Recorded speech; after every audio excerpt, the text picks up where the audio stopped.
Madame, imaginez que vous soyez aujourd'hui asymptomatique et que vous vouliez savoir si vous êtes malade ou non.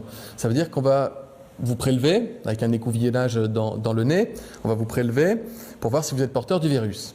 On va l'envoyer à un laboratoire. Quelques heures plus tard, le laboratoire va répondre que vous n'êtes pas malade. Ça ne dit rien de votre état de santé demain.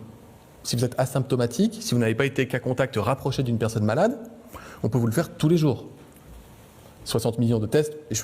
L'écouvillonnage n'est pas forcément le test que tout le monde a envie d'avoir tous les jours, mais je vous le dis, ça n'a aucun intérêt. Par contre, qu'on soit capable de dire une personne a de la fièvre, elle a des symptômes, ou cette personne vit avec ou a été en contact rapproché avec quelqu'un qui a de la fièvre et des symptômes, là, il faut être capable de tester parce que là, c'est utile. Aucun pays au monde, n'allez pas croire, aucun pays au monde ne procède à un dépistage systématique des asymptomatiques. Ça n'existe pas.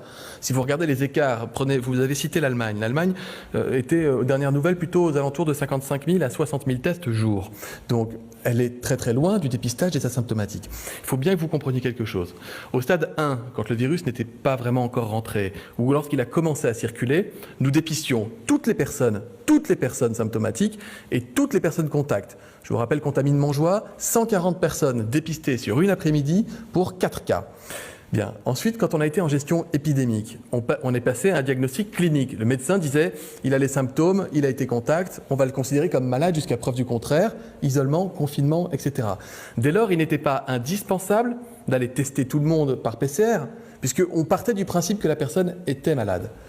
À la levée du confinement, au moment où on va lever le confinement, il sera indispensable de recommencer avec ce que nous avons fait auparavant, en réalité, qui est de dépister toute personne susceptible d'être malade et toute personne contact d'une personne malade.